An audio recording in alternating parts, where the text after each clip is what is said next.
j'ai décidé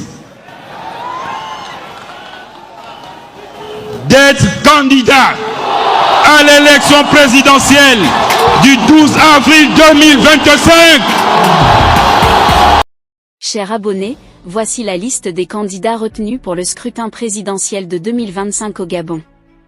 L'élection présidentielle prévue le 12 avril au Gabon va se jouer entre 4 candidats, dont le général de brigade porté au pouvoir depuis le coup d'État d'août 2023, Brice Oligui Nguema, et l'ancien Premier ministre Alain-Claude Biliba Yenze, selon la liste officielle publiée dimanche.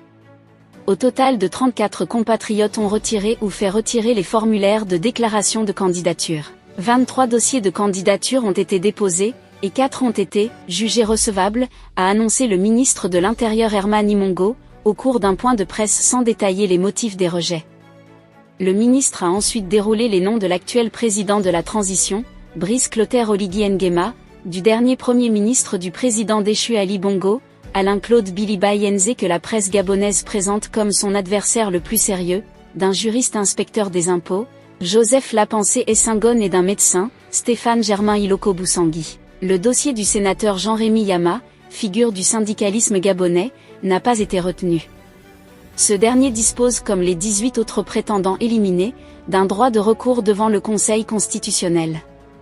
Brice Oligui Nguema avait promis de rendre le pouvoir aux civils au terme de la transition ouverte par le coup de la libération qui a renversé la dynastie Bongo après 55 ans de pouvoir. Une fois la nouvelle constitution adoptée et le code électoral réformé, avec notamment une nouvelle clause autorisant les militaires à briguer un mandat, l'ancien chef de la garde républicaine, GR, a officialisé sa candidature lundi dernier, jour de son 50e anniversaire, en affirmant répondre aux nombreux appels du peuple et à celui de l'Esprit Saint.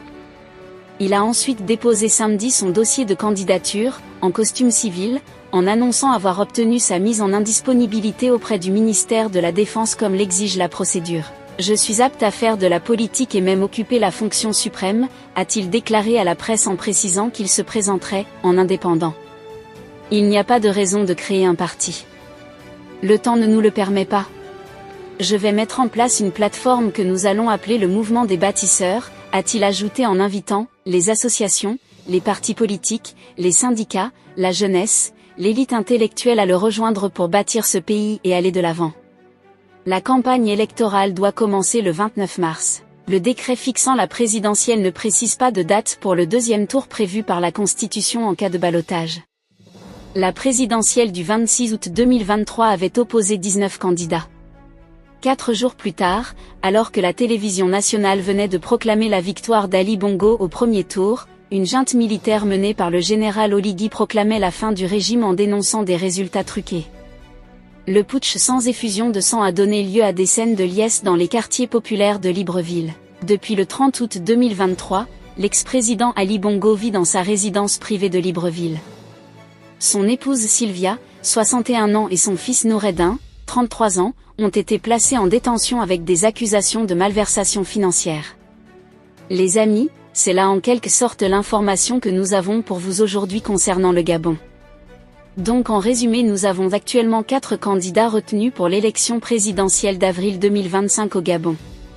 Que pensez-vous de cette élection? Laissez votre avis en commentaire. Si ça vous a plu, n'hésitez pas à vous abonner et à cliquer sur la cloche de notification pour ne pas rater mes prochaines vidéos.